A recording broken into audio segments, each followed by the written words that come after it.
Hello, you must be Dylan. I am. Welcome to my 727 home. Come on in. Sterile procedure though.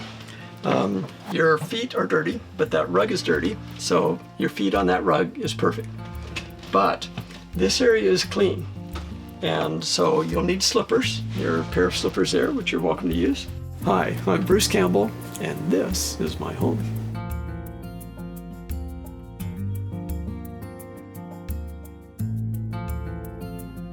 When I was young, I didn't want a mortgage. I could have purchased a home and shouldered a mortgage like most people do, but I was happy enough living in a very humble and very inexpensive mobile home and saved money and invested. And my intention was to wait until I could buy a home with cash. Then I would never be tied down to the shackles of debt. By that time, I had stopped thinking in provincial terms. Aerospace technology seemed like a wonderful option. This is a home which can fly at 900 kilometers per hour at 11 kilometers high in the sky. They retire at the rate of about 3 per day. My sense is that the majority of those, probably almost all of them, are flown to death camps and generally promptly executed, promptly shredded. And that's a shame.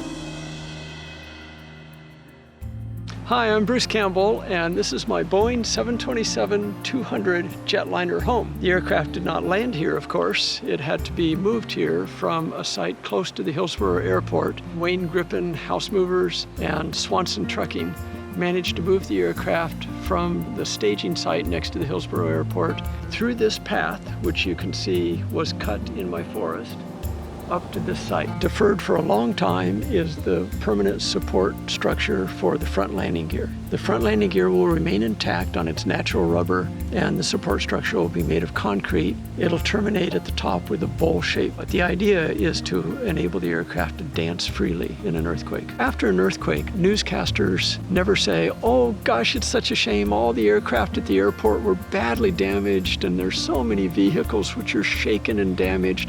That never happens. These are independent vessels. They're on their own suspension system. They ride it out. It's no big deal. No damage occurs unless something falls onto them.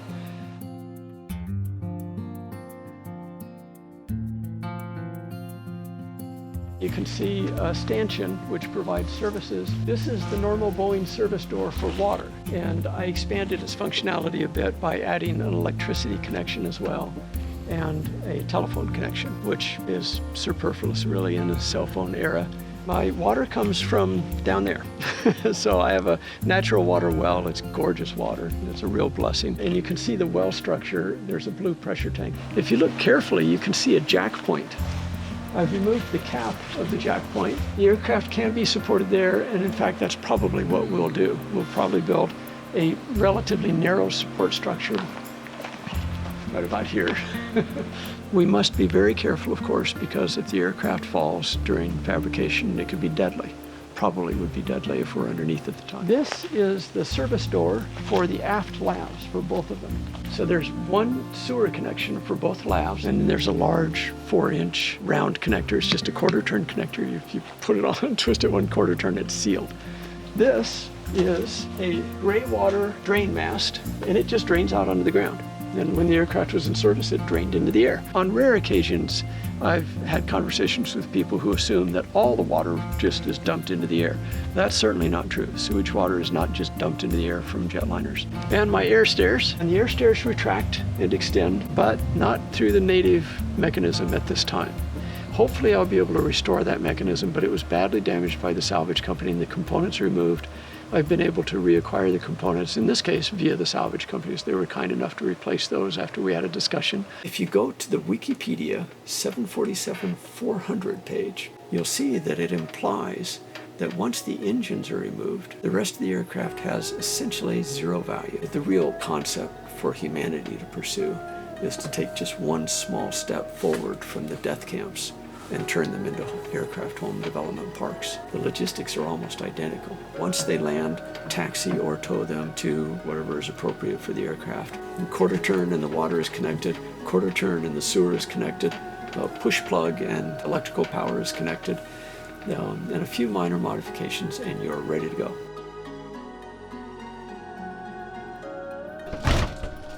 Here it is. This is my shower. This is my very crude primitive shower, and I intended to finish it. Once it became functional as a shower, then suddenly the priority dropped way down compared to other things. My lavatory, guest lavatory. This aircraft is equipped with 3 lavs. The toilets are only functional in the 2 aft lavs. The forward toilet is not functional. The aft galley. My aft galley is filled with all kinds of industrial or construction-related material at the moment. In the course of the front landing gear support structure fabrication, I'm trying to keep as much mass aft as I can. At some point or other, it will evolve into either a laundry room or for some other purpose, or maybe a little kitchen. I don't know. I'll let evolution take its course. Clear floor. This is the aft cargo compartment below us. Boeing says if you lose a 1-ounce sugar packet, well, I think Boeing says this. I heard this someplace. I'm pretty sure it's true. Fairly sure it's true. If you lose a 1-ounce sugar packet in a seat cushion, for 1 year, your aircraft will have burned an extra 4 liters or about 1 gallon of fuel during that year hauling that sugar packet around. The mass is critical. Boeing would never use something as heavy as these acrylic floor panels. These are mine. These were something that I just had. My workbench, which is terribly cluttered right now, leaving me almost no actual work area, and lots of projects and instrument to repair.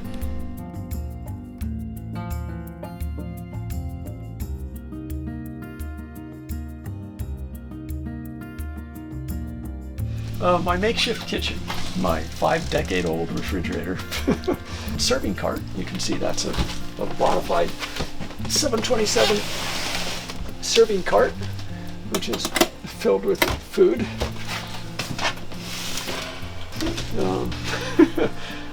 Good food and bad food, but filled with food. That's basically all my food storage, although that's enough to last me about 4 months just on my own.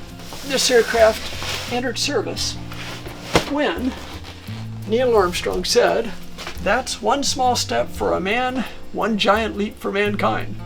That was 1969, of course, and that was the first year of operation for this aircraft, so it was a long time ago. This is an original lighting structure. This is original with this aircraft. These are not original, of course. These come from China. Total power consumption with the original incandescent implementation was about 1.25 kilowatts. These are about 300 watts total, so a lot of power saving. It'll get better because eventually I'll replace these with individually regulated LED bulbs. This is my Futon Sofa.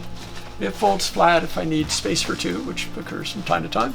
Working systems, which I really don't use too much in my nomad lifestyle. Very crude, very cheap suitcase. This is the landing gear, the main landing gear bay. And you can see that there are a couple of viewports. Carefully enough, you can see 2 red lines, which are lined up. If the lines are lined up, the gear is down and locked. So this is basically my living area at the moment. Again, because I'm keeping mass aft as best I can until the fabrication of the front landing gear support structure is finished, which I hope will be within a month.